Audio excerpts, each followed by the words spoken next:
দরুদ আর সালাম পড়ছি আমাদের নবী মুহাম্মদ রাসূলুল্লাহ সাল্লাল্লাহু আলাইহি ওয়াসাল্লামের প্রতি। সূরা আহজাবের 21 নম্বর আয়াতটা আমরা পড়ি।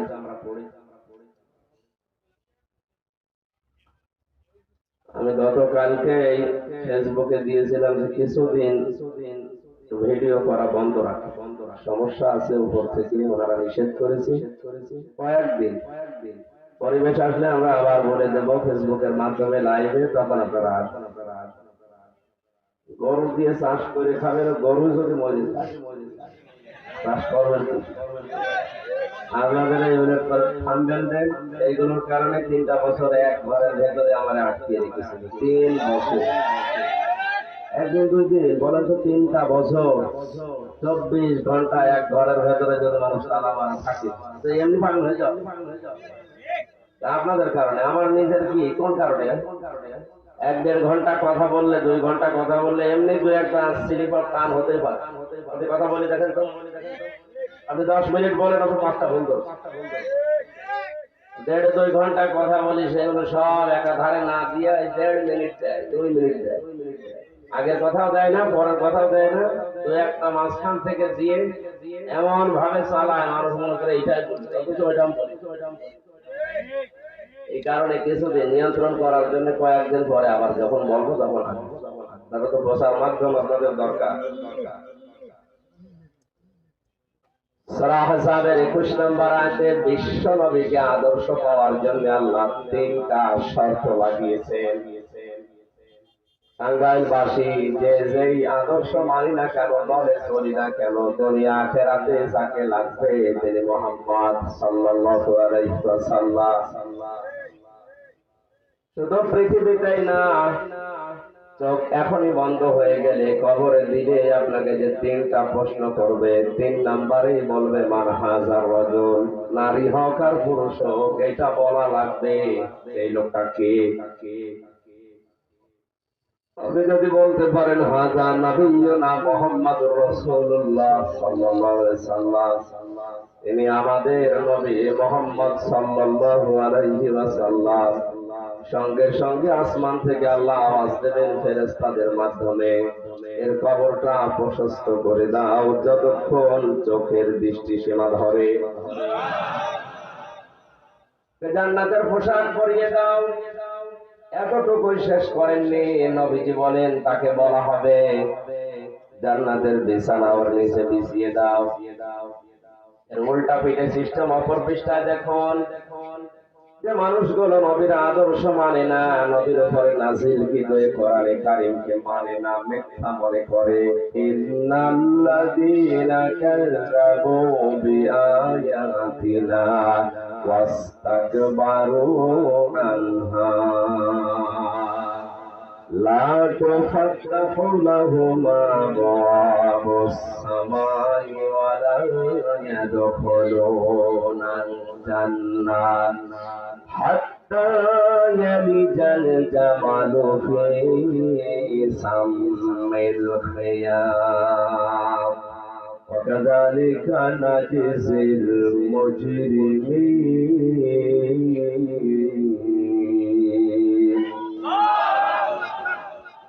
আয়াতগুলো শোনার পরে একটু চিন্তা ভাবনা করেন। ইন্নাল্লাযীনা কাযযাবু বিআয়াতিনা, নিশ্চয় আল্লাহর কিতাবে যা নাযিল হয়েছে এই আয়াতকে মিথ্যা মনে করে, মিথ্যা প্রতিপন্ন করে। ওয়াস্তাকবারু আনহা, এর ভেতরে যে কথাগুলো আছে যখন শোনানো হয় তখন অহংকার করে মুখ ফিরিয়ে চলে যায়। কয়টা আচরণ বললাম? 2টা। বলেন ইন্নাল্লাযীনা, নিশ্চয় যে বা যারা কাযযাবু বিআয়াতিনা, আল্লাহর আয়াতকে মিথ্যা মনে করে। হয়তো এইটা বাংলাদেশের মুসলমানদের ভেতরে আচরণ নেই না, আন্দাজে আবেগে মুসলমান, কোন মুসলমান কোরআন মিথ্যায় কথা বলে না? বলে না। সবাই বিশ্বাস করে কোরআন আল্লাহর কিতাব, এ কথা আবু জেহেলও বিশ্বাস করত। কি ও যখন একা একা থাকতো আর পান্ডাদেরকে বলতো, দেখো মোহাম্মদ যা বলে এটা মানুষের তৈরি করা হতে পারে না, অবশ্যই এটা আসমানের আওয়াজ। কিন্তু যে কথা বলে এটা যদি আমি মেনে নিতে যাই তাহলে আমার এই অবৈধ আর থাকে না। আজ পৃথিবীতে আবু জেহেল মার্কা যারা আছে ওরাও জানে যে আমি হামজা বলে এদের বাবার না, এটা আসমানের আওয়াজ। কিন্তু এই কথা মানতে গেলে আমার যে সিয়ার কেউ থাকে না। কোরআন মিথ্যা মনে করে আমরা না, এরকম মানুষ পাই না। ডক্টর আহমেদ শরীফকে পেয়েছিলাম, কোরআনে কারিমের ৬,৬৬৫টা আয়াত মিথ্যা মনে করতে হবে, যেগুলো সব বানানো। একটা কথা ও মেনে নিয়েছিল, কুল্লু নাফসিন যায়িকাতুল মাউত। আল্লাহ তাআলা বলেন সবার মরা লাগবে, এটাও বিশ্বাস করতে হবে।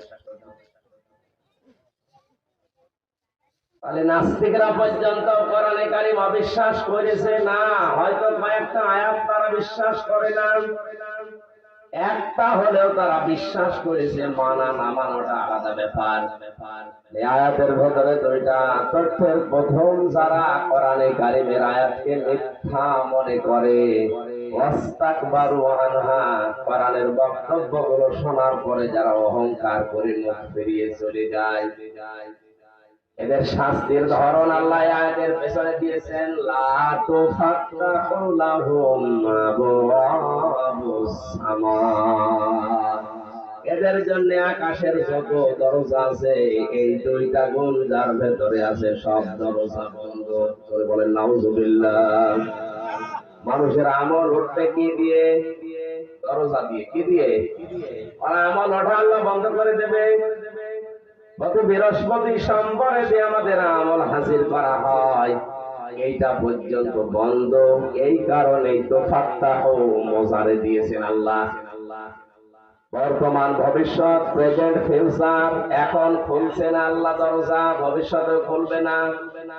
দরজা কি একটা, বহুটা, কয়টা না, আবওয়াব বহু বচন দিয়ে আল্লাহ বলেন একটাও দরজা খোলা হবে না আকাশের। আকাশের দরজা যদি খোলা না হয়, মরণের পরে আপনার আত্মা কিন্তু ইল্লিনে যাবে না, সিজ্জিনে যাবে। আল্লাহ একটা শেষ করেননি এখনো। ওয়ালা ইয়াদখুলুনাল জান্নাহ, এই মানুষগুলো জান্নাতে যাচ্ছে না, যাবে না। বাংলা সহ তামাম দুনিয়াতে এই দুইটা গুণ যাদের ভেতরে আছে, আল্লাহর কোরআনের আয়াতকে মিথ্যা মনে করে, আর কোরআনে কারিম দিয়ে যে কথা শোনানো হয়, শোনার পরে ঘাড় ঘুরিয়ে অহংকার করে আরো কিছু টান দেয়। কয়টা? কয়টা? বলেন বলেন। এদের শাস্তির ধরন কি বলেছি? আসমানের দরজা বন্ধ, আজও বন্ধ, কালও বন্ধ। জান্নাতে যাচ্ছে না, যাবে না। এখন যদি এই সিস্টেমে মানুষ মারা যাচ্ছে, যাদের চরিত্র এই দুই প্রকার, ওদের জন্য জান্নাতের দরজাও বন্ধ। আল্লাহ পাক বলেন কতদিন জান্নাতে ওরা যাবে না জানো? হাত্তা ইয়ালিজাল জামালু ফি সামিল খিয়াম, সূচের ছিদ্র দিয়ে যতদিন পর্যন্ত উট প্রবেশ করে যেতে না পারে। টাঙ্গাইলবাসী কেউ ধারণা আল্লাহ সেট করেছেন সূচের ছিদ্র দিয়ে, এর ভেতরে উট প্রবেশ করা তো দূরের কথা, সুতা পর্যন্ত মাঝে মাঝে দেওয়া যায় না। আল্লাহ উদাহরণ দিয়ে এটাই জানাতে চেয়েছেন যে এদের জন্য আমার জান্নাতে যাওয়া সম্ভব না। ওয়াকাযালিকা নাজিজিল মুজরিমিন, পাপিষ্ঠদেরকে আমি আল্লাহ এইভাবে সাজা দেব। আমি যে কথা বলতেছিলাম সিস্টেম অপর পৃষ্ঠায়, এবার শেষ শব্দটা শুরু। লাহুম মিন জাহান্নামা মিহাদু ওয়া মিন ফাওকিহিম গাওয়াশ ওয়া কাযালিকা নাজিজিস যালিমিন। এই মানুষগুলো মরণের পরে যখন কবরে দেওয়া হবে, অনেকে আজ কবরের উপরে ফুল দিয়ে পাহাড় বানিয়ে ফেলে। এই কথা বলে দেখা, মোজাইক পাথর দিয়ে চারিদিকে ফাঁকা করে দেয়, টাইলস লাগিয়ে সুন্দর করে লিখে দিচ্ছে আলহাজ সেরাগালি। আপনি যাই লেখেন না কেন, মহান আল্লাহর এই আয়াত অনুযায়ী লাহুম মিন জাহান্নামা মিহাদু ওয়া মিন ফাওকিহিম গাওয়াশ, কবরে যাওয়ার সঙ্গে সঙ্গে আল্লাহ তাকে জাহান্নামের আগুনের পোশাক পরিয়ে তার বিছানা পর্যন্ত জাহান্নামের আগুনের বিছানা বানিয়ে দেবেন। ওয়াকাযালিকা নাজজিল যালিমিন, জালেমদেরকে আল্লাহ এইভাবেই শাস্তি করবেন। জোরে বলেন নাউযুবিল্লাহ। প্রথম যেটা বলেছিলাম, কোন মানুষ যদি নবীজিকে আদর্শ মেনে দুনিয়া থেকে বিদায় নিতে পারে, আর যদি কবরে যাওয়ার পরে বলে হাযা নাবিয়্যুনা মুহাম্মাদুর রাসূলুল্লাহ, আল্লাহর পক্ষ থেকে ঘোষণা আসবে আমার বান্দা সত্য বলেছে, ওকে জান্নাতের পোশাক পরিয়ে জান্নাতের বিছানা বিছিয়ে চোখের দৃষ্টি সীমা পর্যন্ত ফাঁকা করে দাও। এখন সে নবীকে আদর্শ পেলে এই নিয়ামত গুলো পাওয়া যাবে। চোখ বন্ধ হওয়ার পরে দুনিয়া এখন 750 কোটি মানুষ, 175 কোটি আমরা মুসলিম। সবার জন্য নবীজি আদর্শ হবে এই আয়াতে আল্লাহ বলেননি। 3টা গুণ যাদের ভেতরে আছে তারাই মাত্র নবীকে আদর্শ পেয়ে ওই নিয়ামত পাবে। কয়টা? জামালপুর নাকি টাঙ্গাইল বাসে একটু মেলান আপনার ভেতরে এটা আছে কিনা? না তো এখনই যদি বাড়ি থেকে নেমানা ফেরে এখনই চোখ বন্ধ হয়ে যায়, এখনই শুরু হবে। হয়তো প্রথমটা নয় দ্বিতীয়টা। প্রথমটা পাইলে 3টা নিয়ামত পাবেন, জান্নাতের পোশাক পরাবেন, বিছানা পাবেন, চোখের দৃষ্টি সীমা পর্যন্ত খুলে যাবে। আর সিস্টেম অপর পৃষ্ঠাটা কি বললাম? আকাশের দরজা বন্ধ, জান্নাতও বন্ধ। শুধু এতটুকুই না, জাহান্নামের আগুনের পোশাক পরিয়ে বিছানা পর্যন্ত আপনাকে জাহান্নামের আগুন দিয়ে মারানো হবে। এখানে প্রথমটা চায় না দ্বিতীয়টা? বলেন বলেন। যারা প্রথমটা পেতে চায় তাদের শর্ত দিয়েছেন আল্লাহ 3টা। লিমান কানা ইয়ারজুল্লাহা ওয়াল ইয়াউমাল আখিরাহ ওয়া যাকারাল্লাহা কাসীরা। এই পৃথিবীতে যে মানুষের জীবনে সবচাইতে বেশি যে কোনো কাজ যখন আরম্ভ করবে আগে দেখবে এই কাজে আমার আল্লাহ রাজি আছে কিনা। মানুষের জমিনের আইন ঠেলতে গেলেও দেখবে যে আইন ঠেলার ভেতরে আল্লাহ রাজি আছে কিনা। যেহেতু গ্রাম অঞ্চল অনেক মানুষ চাষ করে খায়, সারা জমিন চাষ করছে একরকম, আইনের কাছে গেলে নাঙ্গলের মাথা আস্তে করে ফাঁকা হয়ে যায়। এলাকায় নেই স্যার।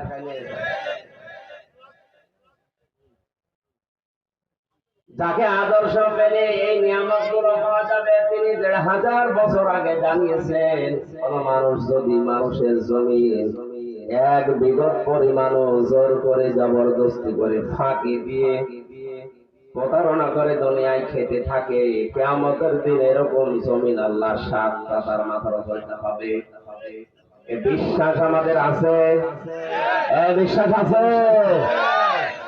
বিশ্বাসটা থাকবে। আইনগুলো এত চিকন চিকন হয়ে যায় কি করে।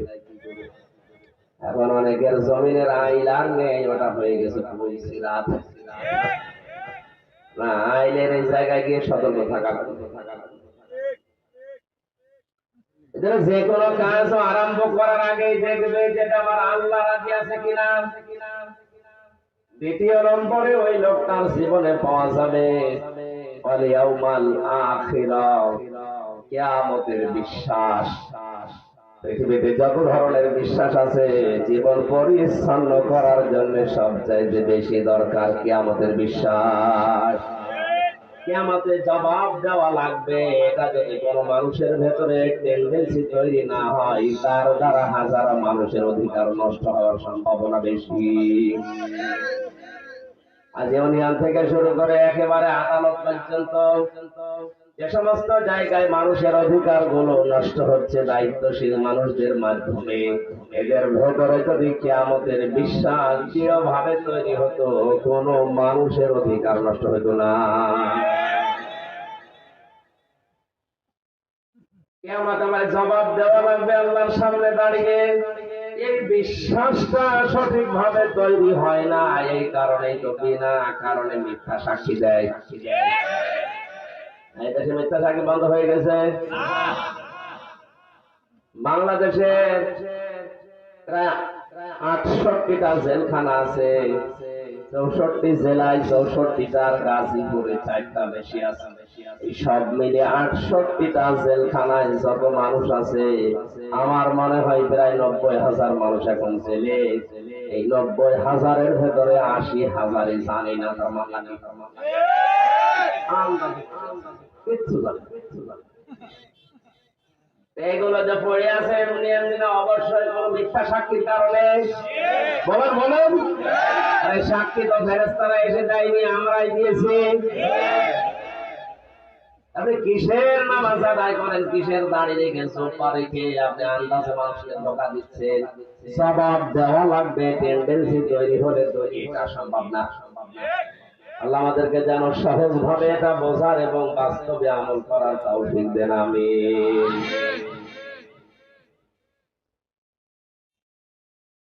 ওয়ালিয়াউমাল আখিরা পর্যন্ত যদি শেষ করে দিতেন, আমি আজটা পড়তাম না।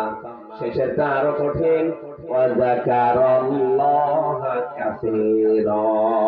এইটা নিয়ে ঝামেলা বাংলাদেশে বেশি। আল্লাহ পাক বলেন, হে নবী, আপনাকে যারা আদর্শ হিসাবে দুনিয়ায় পাবে, তাদের 3 নাম্বার আচরণ হবে, দুনিয়ায় যার আলোচনা করুক না কেন, আমি আল্লাহর আলোচনা তাদের জীবনে বেশি থাকবে। আপনি আমার বুকে হাত দিয়ে বলেন তো, আল্লাহর আলোচনা আপনার জীবনে আছে? তার দোকানে বসলে আল্লাহর বড়ত্বের কথা মনে হয় না? ওখানে কথা হয় আমার বাবার কথা, আমার পীরের কথা না। পৃথিবীতে যদি আলোচনা কেউ করে, জিকির করে, তাহলে করা লাগবে স্মরণ কাকে? যার জীবনে সব চাইতে বেশি আল্লাহর স্মরণ আছে। আল্লাহর স্মরণ মানে বসে বসে সুবহানাল্লাহ পড়া। ওটা তো একটা সিস্টেম, একটা মাধ্যম। যে যেই কাজে থাকবে, হাত দেবে, ওখানে যেন আল্লাহকে ভুলে না যায়, আল্লাহর কথাটা মনে রাখতে পারে। এইটার নাম যাকারাল্লাহ। আল্লাহ যাকারাল্লাহ পর্যন্ত শেষ করেননি। কাসির না দিয়ে কাসির র, এখানে প্রাণ আছে। তাদের জীবনের সবচেয়ে বেশি জিকির হবে, আলোচনা হবে, স্মরণ হবে কার? আমি সহ যারা এখানে বসে আছি, আমরা একটু মিলাই। আমাদের জীবনের সবচেয়ে বেশি আলোচনা আসলে আল্লাহর হচ্ছে। তাহলে এখনো পর্যন্ত আমি নবীকে আদর্শ পাইনি। আর বিশ্ব নবীকে কেউ যদি আদর্শ হিসাবে না পায়, মরণের পরে 2টা বিষয় বলেছিলাম, যে কোনো একটা আপনি পাবেন। আল্লাহ আমাদেরকে এখন এই বিশ্ব নবীকে আদর্শ পাওয়ার জন্য 3টা গুণ অর্জনের বলেন আমিন। সূরা তাওবা থেকে 111 নাম্বার একটা মাত্র আয়াত আমরা পড়েছি। সামারাইজ করে খুব তাড়াতাড়ি আয়াতটা বোঝানোর চেষ্টা করব ইনশাআল্লাহ। জবান খুলে পড়েন, আউযু বিল্লাহি মিনাশ শাইতানির রাজীম, বিসমিল্লাহির রহমানির রহিম।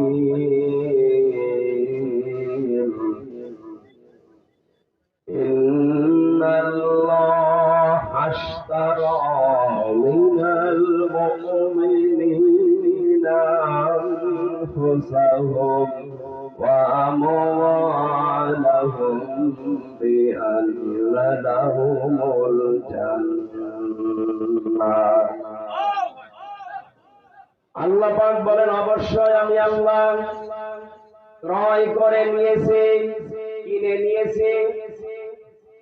এখানে ক্রেতাকে বলেন বলেন, আমি আল্লাহ ক্রেতা, আমি কিনতে চাই।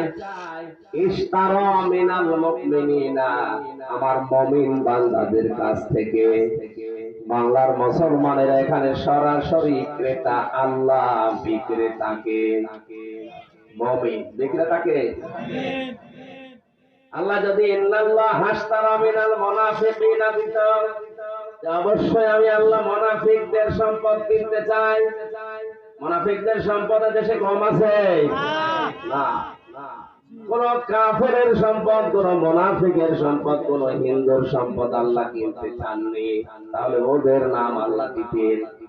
আল্লাহ দিয়েছেন ইন্নাল্লাহা আশতারা মিনাল মুমিনিন, অবশ্যই আমি আল্লাহ ক্রয় করতে চাই মুমিনদের কাছ থেকে। কার কাছ থেকে? এখন আমরা মুমিন আছি কিনা এটা আসল বিষয়। আপনি মুমিন না হয়ে যদি মুনাফিক থাকা অবস্থায় মসজিদ বানিয়ে দেন, টাইলস করে দেন, উনি যেমন মাদ্রাসার জমি কিনেছে মাদ্রাসা বানাবে, যদি মুমিন না হয়ে মুনাফিক হয়ে করে, এটা আল্লাহ কিনবে? আজকে বলেন, তাহলে ওনার আগে কি হওয়া লাগবে? আরো জোরে বলে। মুমিন হওয়ার জন্য যতগুলো শর্ত কোরআন হাদিসে আছে, আল্লাহর নবী বলেন ঈমান তোমার ভেতরে যদি থাকে তাহলে তুমি মুমিন। এখন ঈমান আছে কিনা এটা মাপার জন্য যন্ত্র থার্মোমিটার একটা হাদিস। যখন তোমার ভালো কাজগুলো তোমাকে আনন্দ দেবে আর অন্যায় কাজ দেখলেই তোমার কষ্ট হবে, তখন বুঝবে তোমার ভেতরে ঈমান আছে, তুমি মুমিন।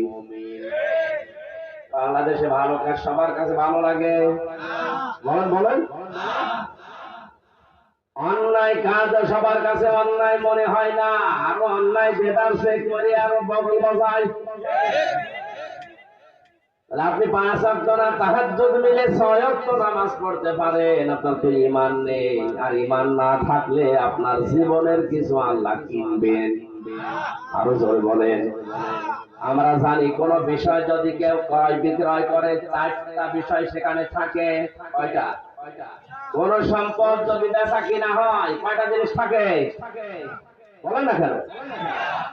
1 নম্বরে একটা সম্পদ লাগে, 2 নম্বরে ওর একটা মূল্য লাগে, 3 নম্বরে ওর একজন ক্রেতা লাগে, 4 নম্বরে ওর একজন বিক্রেতা লাগে। আয়াতের ভিতরে 4টা জিনিস আছে। এখানে সরাসরি ক্রেতা আল্লাহ, বিক্রেতা মুমিনরা। বিক্রেতা মুনাফিকরা, কাফেরেরা।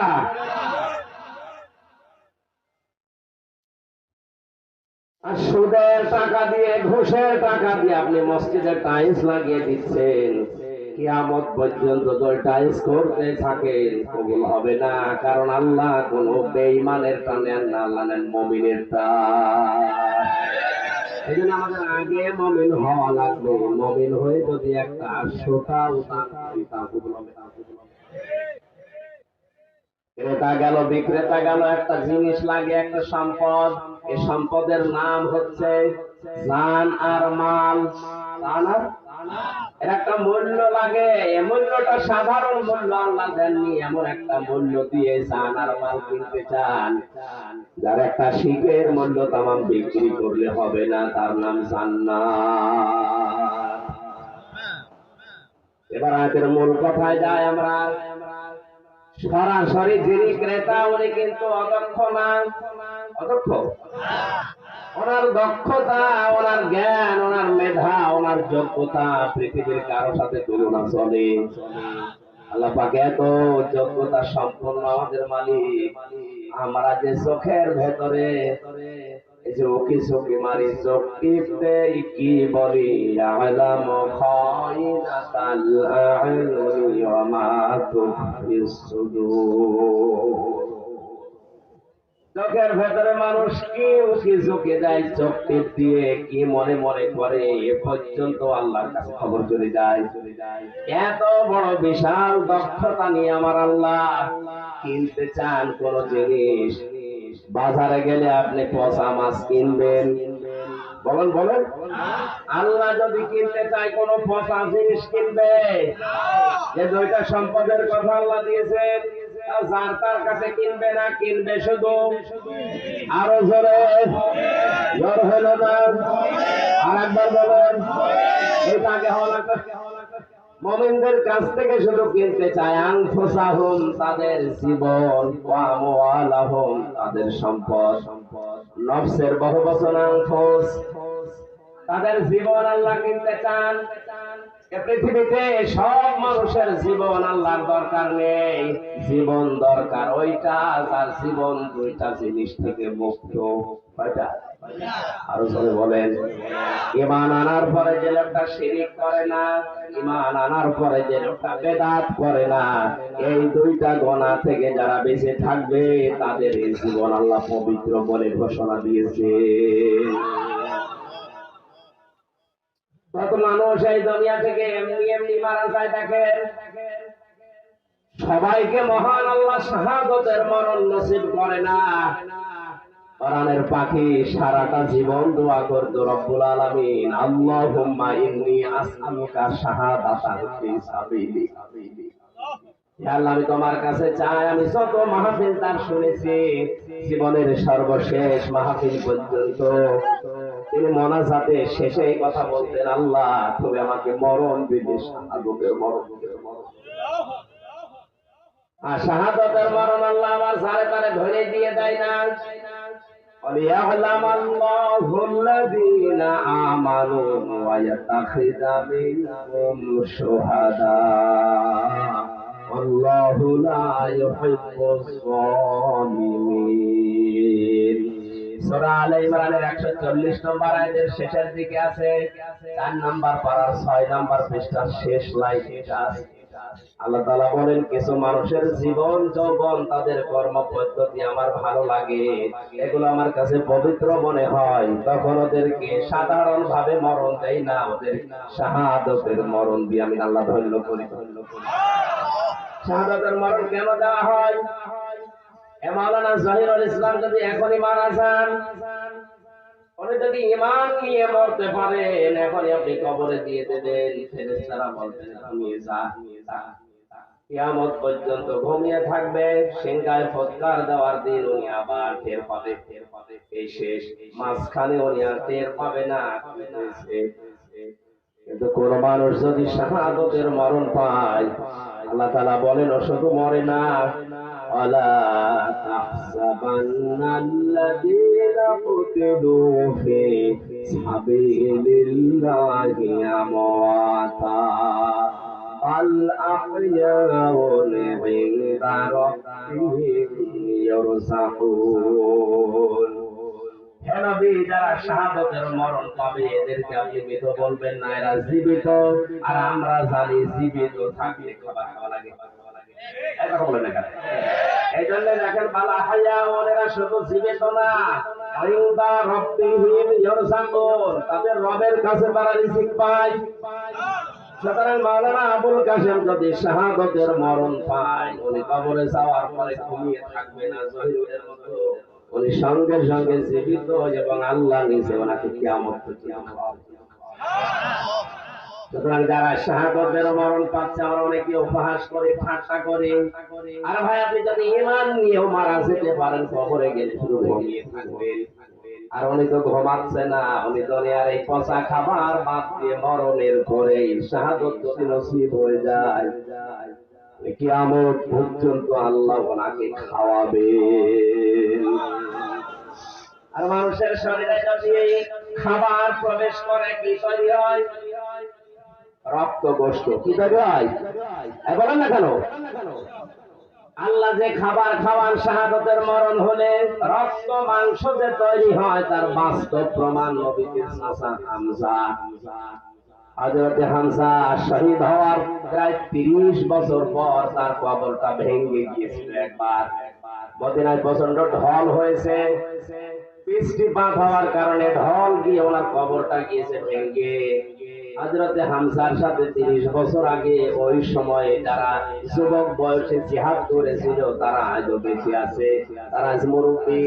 এই রক্তের ওর সন্ধান করতে গিয়ে দেখে যেখান থেকে রক্ত আসে এই কবর হযরত হামজার। তাকিয়ে দেখে যে সমস্ত জায়গাগুলো কাফেরেরা তরবারি দিয়ে আঘাত করেছিল, ওনার 70 টুকরা করা ছিল, ওই জায়গা দিয়ে এখনো পর্যন্ত ফিনকি দিয়ে রক্ত বের হচ্ছে। বাংলার মুসলমানেরা উনি যদি খাবার না খাবে 30 বছর পরে ওনার শরীরে রক্ত আসবে কোন থেকে? একবার বলে দেখা। তাহলে আয়াতটা যে বাস্তব প্রমাণ মিলেছে আপনার বিশ্বাস হচ্ছে? যাকে তাকে আল্লাহ ধরে শাহাদাতের মরণ নসিব করাবে। আপনার জীবনে যদি জুলুম থাকে, আয়াতের শেষে ছিল কি আল্লাহু লা ইউহিব্বুজ জালিমিন, কোন জালেমকে আল্লাহ ভালোবাসেন না। আল্লাহ ভালো না বাসলে শাহাদাতের মরণ না। এই জন্য শাহাদাতের মরণ পেয়েছে যারা, এই মানুষগুলোর জীবন আসলে ধন্য। কিয়ামত পর্যন্ত আল্লাহ নিজের কুদরতি হাতে তাদের খাবার খাওয়াতে থাকবে। জেলখানায় আমার সামনে কত মানুষ যে মারা গেল, ওখানে মানুষ মরে বেশি থাকতে শুনে 24 ঘন্টা একটা ঘরের ভেতরে তালাবন্ধ, আপনি থাকতে পারবেন? এদিকে 3.5 হাত, এদিকে 2.5 হাত, এতটুকু একটা জায়গায় ওর ভেতরে টয়লেট করা। 24টা ঘন্টা যদি একটা মানুষ 30 বছর থাকে, এমনি পাগল যাবে।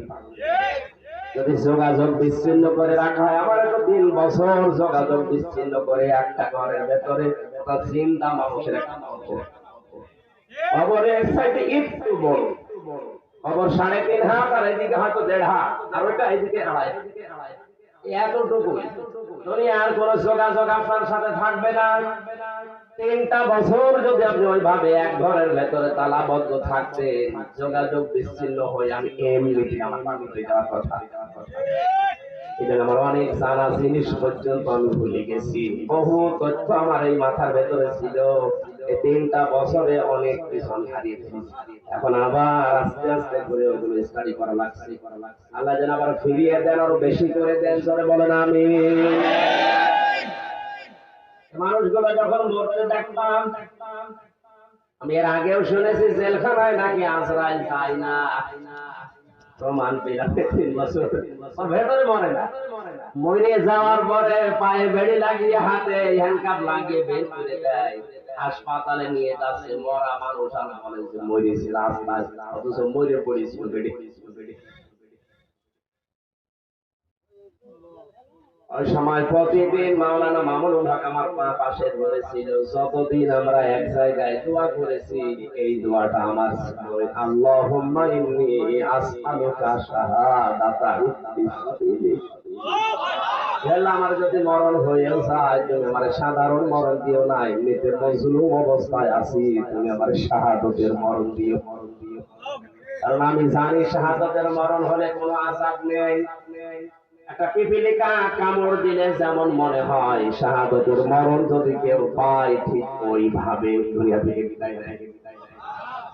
মায়ের স্তনে মুখ লাগিয়ে মানুষ যখন খেতে খেতেই ঘুমিয়ে পড়ে, বাচ্চারা, নবীজি বলেন শাহাদাতের মরণ যারা পায়, তারা যেন ওই বাচ্চার মতো ঘুমিয়ে পড়ে, টেরও পায় না। আজকের এই মুসাফির, অসুস্থ, মজলুম, এই 3টা বিষয় আমার ভেতরে এখন আছে। আল্লাহর দরবারে মুসাফিরের দোয়া ফেরত আসে না, মজলুমের দোয়া ফেরত আসে না, অসুস্থ রোগীর দোয়া আল্লাহ ফেরত দেয় না। 3টা এক জায়গায় করে দোয়া করছি, আল্লাহ আমরা যারা এসেছি সাধারণ ভাবে মরণ চাই না, আমরা দিনের জন্য শাহাদাতের মরণ চাই। যারা চান দেখলেন না,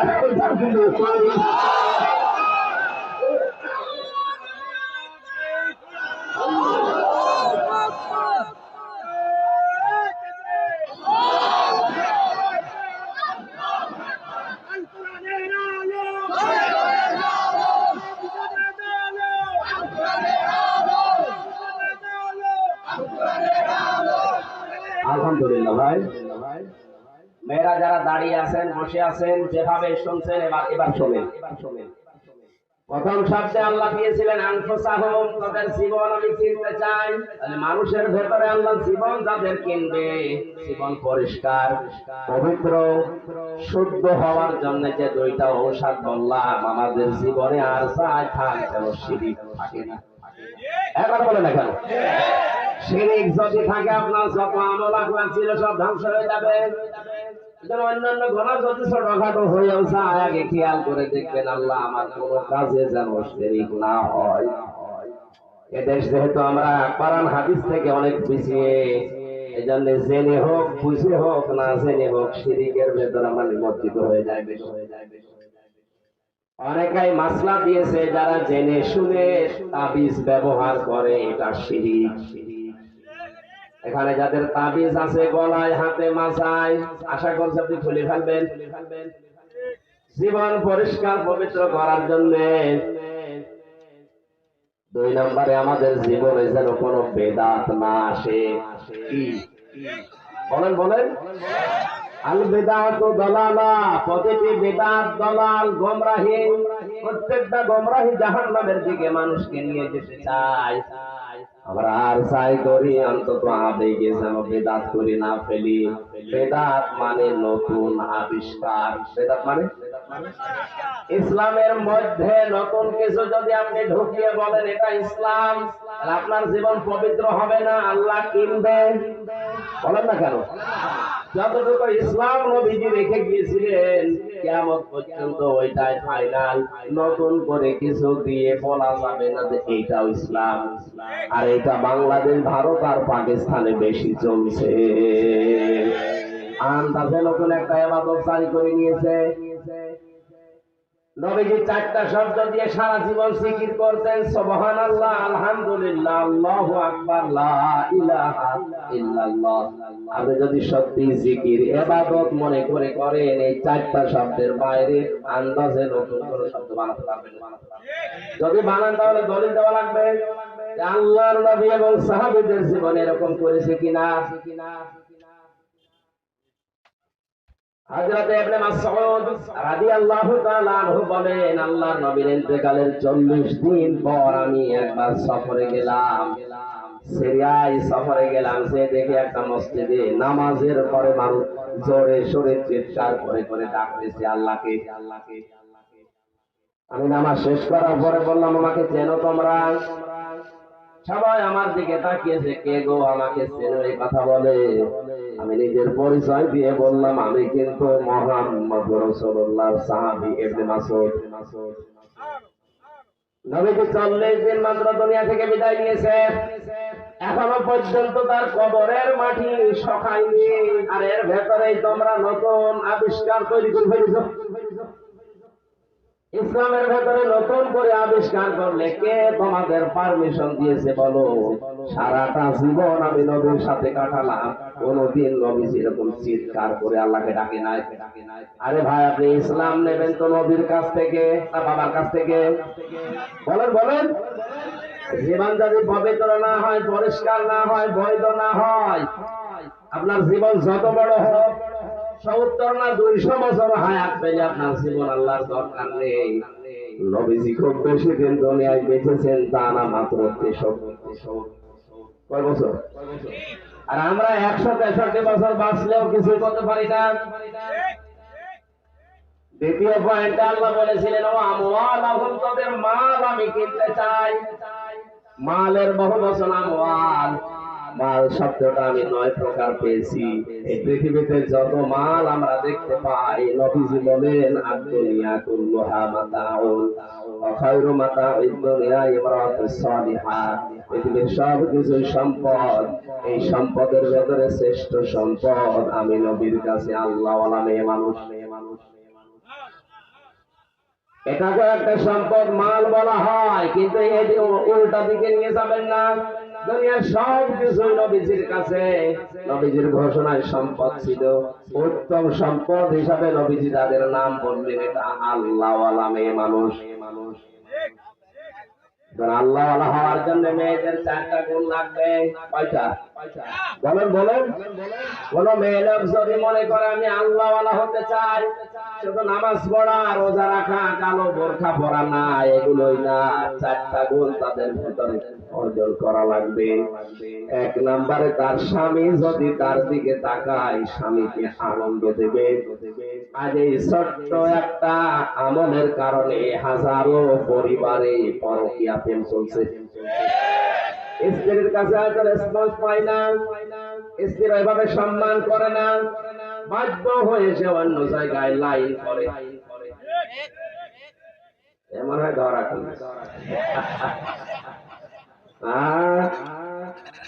সম্মানিত মা বোনেরা, আপনারা যারা আছে, দেখেন কত স্বামী এখানে অলরেডি লাইন লাগিয়ে আছে।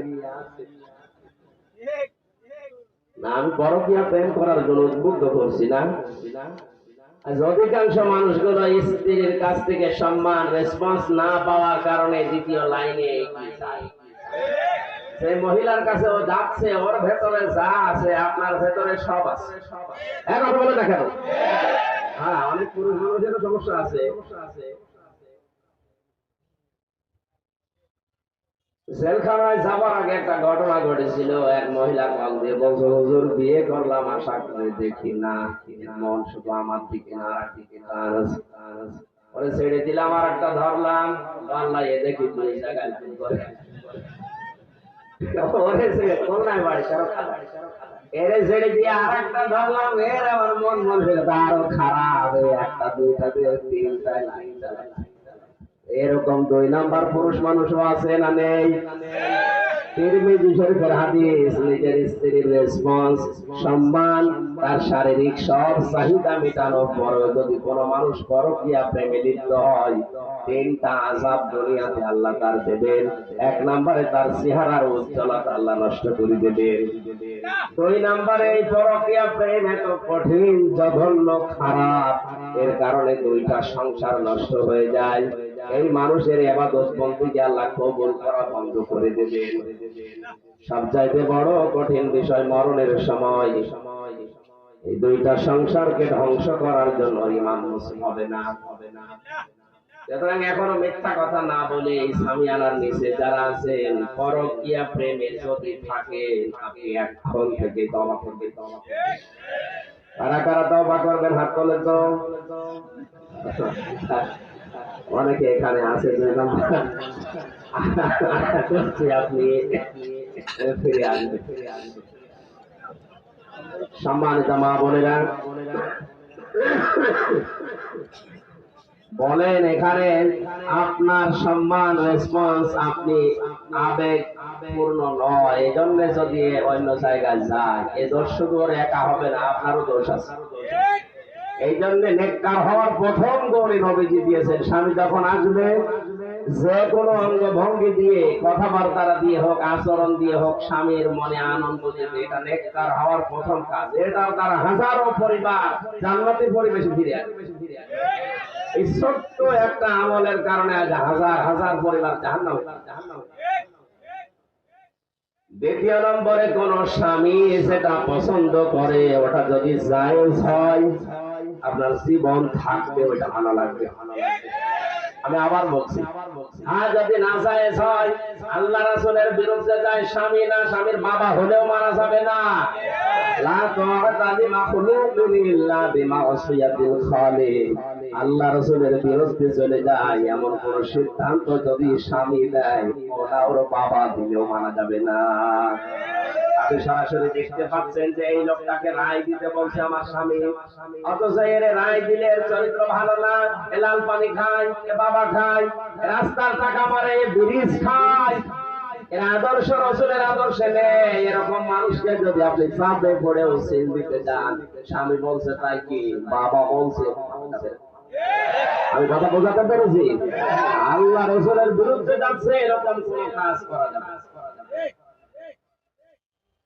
কিন্তু স্বামী যদি জায়েজের ভেতরে থেকে কিছু চাহিদা করে, চাই, জীবন থাকতে আপনাকে দেওয়া লাগবে।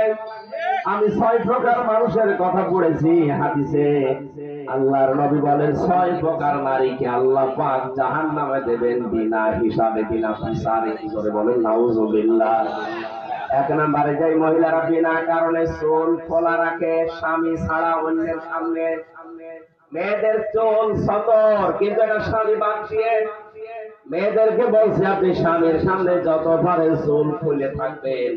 আপনার স্বামী যদি চুল দেখে হাত দেয়, যতগুলো দেখবে হাতের সওয়াব। অন্য মানুষ যদি চুল দেখে প্রতিটি চুলে যদি একটা করে গোনা হয়, যত চুল দেখেছে অতগুলো গোনা আমলনামায় যাবে।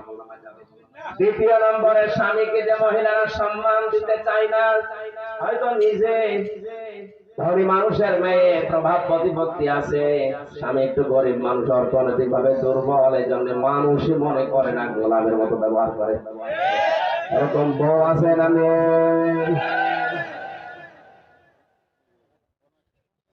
তিন নম্বরে আল্লাহর নবী বলেন, নিজের স্বামীকে বাদ দিয়ে পৃথিবীর অন্য কোন পুরুষের সাথে যে মহিলা হাসি ঠাট্টা করে, আনন্দ উল্লাস করে, হাসি মস্করা করে, এই মহিলাকে বিনা হিসাবে জাহান্নামে দেওয়া হবে।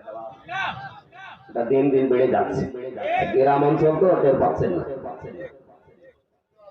চার নম্বরে যে মহিলাকে আল্লাহ অপবিত্র করে দেন, মাসে 3 দিন 5 দিন 7 দিন 10 দিন, অপবিত্র থেকে পবিত্র হওয়ার জন্য যারা খেয়াল রাখে না নিজের শরীরকে, এটা উদাসী, এটা একটা আমল। প্রতি মাসে 3 দিন 5 দিন 7 দিন আপনাকে আল্লাহ অপবিত্র শুধু এমনিতে রাখে না, এই নাপাক রক্ত গুলো বের করে দিয়ে হাজার হাজার রোগ থেকে আল্লাহ বাঁচিয়ে দেন। বিজ্ঞান প্রমাণ করেছে এই রক্ত যদি মহিলাদের না আসতো, কোন মহিলা 2-3 মাসের পরে আর সুস্থ থাকতো, এমনি অসুস্থ হয়ে মরে যেত। এটা তৈরি হয়েছিল হযরত আদম আলাইহিস সালামের ওই স্ত্রী যখন জান্নাতের ওই নিষিদ্ধ গাছটা ছিঁড়তে যাচ্ছিলেন, গাছটা বারবার কেঁদে কেঁদে বলেছিল, আমাকে ছিঁড়বেন না, আমি নিষিদ্ধ, আল্লাহ পাক আমাকে নিষিদ্ধ করে দিয়েছে। শয়তান যেহেতু ধোঁকা দিয়েছিল হযরত হাওয়াকে, এটা তাফসীরে ফি জিলালিল কোরআনে আছে, তিনি জোর করে যখন ছিঁড়তে গেছে, তখন গাছের ওই পাতার বোটা থেকে রস পড়ছিল ফোঁটা ফোঁটা, গাছটা আঘাত পেয়েছিল। বরদোয়া দিয়েছে রব্বুল আলামিন, আমার শরীর থেকে যে মহিলা রক্ত ঝরিয়েছে, রস ঝরিয়েছে, যখন প্রাপ্ত বয়স্ক হবে ওর শরীর থেকে তুমি এভাবে রক্ত ঝরিয়ে নিও। ওই দিন থেকে কিয়ামত পর্যন্ত যত নারী দুনিয়াতে আসবে, গাছের এই বরদোয়া তাদের সাথে লেগে আছে। এখানে অপবিত্র হওয়ার পর থেকে পবিত্র হওয়ার জন্য যারা খেয়াল রাখে না, চেষ্টা করে না, এদেরকে জাহান্নামে যাওয়া লাগবে। 5 নম্বরে অন্যের সুখে যারা হিংসা করে, এটা মেয়েদের ভেতরে নেই, এইটা সবচেয়ে অন্যের সুখে যারা হিংসা করে, আমার হোক ওর যেন না হয়। আমি জেলখানায় থাকতে আমার দাদা মারা গেছে, একটা গল্প বলছিলেন, বেঁচে থাকতে এক লোক মাঠে চাষ করতে গিয়ে একটা পাথর পেয়েছে, পাথর একটু নাড়া দিলে, ঘষা দিলে একটা দৈত্য বের হয়, ডাক দিয়ে বলে, মালিক কি চান বলে, দেব, কিন্তু সাবধান, আপনি যা চাবেন আপনাকে দেব, আর আপনার পাশে যে থাকবে ওই জিনিস তার ডবল হয়ে যাবে, আমার দরকার নেই। বাড়িতে যাই স্ত্রীকে বলছে, কুদরতের পাথর রেখে দাও, সাবধানে আমি মাঠে গেলাম, কিন্তু সাবধান ঘষা যেন না লাগে। মেয়েদের যেটা নিষেধ করবে তখন এটা বেশি করবে। ও গেছে মাঠে, চিন্তা করছে কি আছে এর ভেতরে, স্বামী বলে গেল,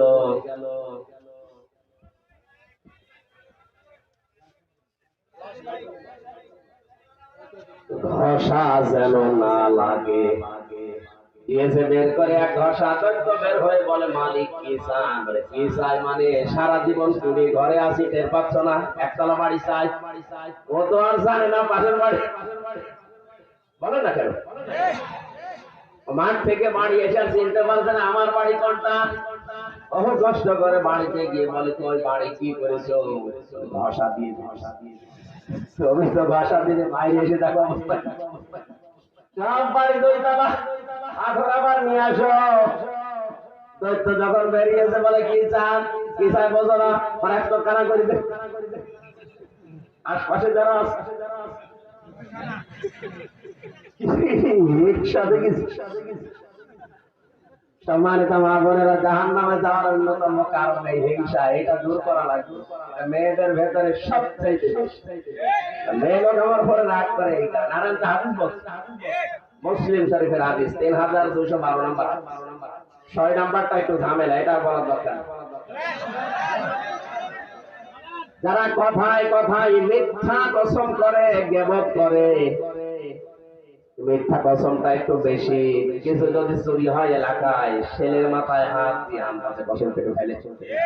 পৃথিবীর কারো মাথায় হাত দেওয়া, মসজিদে উঠে কোরআন মাথায় নিয়েও কসম করা যায়, এই কসম করা যায় যাচ্ছে শুধুমাত্র আল্লাহর নামে। আর বেশি বেশি যারা কসম করে, এদের উপরে আল্লাহ লানত দেয়। আল্লাহ মেয়েদেরকে চাই যেন 6টা কাজ থেকে যেন হেফাজত রাখেন, জোরে বলেন আমিন। নেককার হওয়ার 2 নম্বরে বলেছিলাম, স্বামী যেটা পছন্দ করে যদি জায়েজ হয়, প্রত্যেকটা স্বামী পছন্দ করে বিয়ের পরে আমার মা বাবা যেন আমার সাথে থাকে। আসতে বলেন, এটা হাজারো পরিবার এটা না। আপনি নামাজ পড়তে পারেন, রোজা রাখতে পারেন, বোরকা পড়তে পারেন, নেককার হতে পারেন না। 4 নম্বরে স্বামীর সম্পদ এবং সন্তান এগুলো হেফাজত করা, দ্বীনের পথে রাখা। আল্লাহ মেয়েদেরকে এই গুণ অর্জন করে নেককার হওয়ার তৌফিক দিন আমিন। আমি আর শেষ করতে পারছি না, আমাদের আর 5 মিনিট আছে মাত্র। আজকের মতো শেষ করছি আমি। শরীর এবং গলা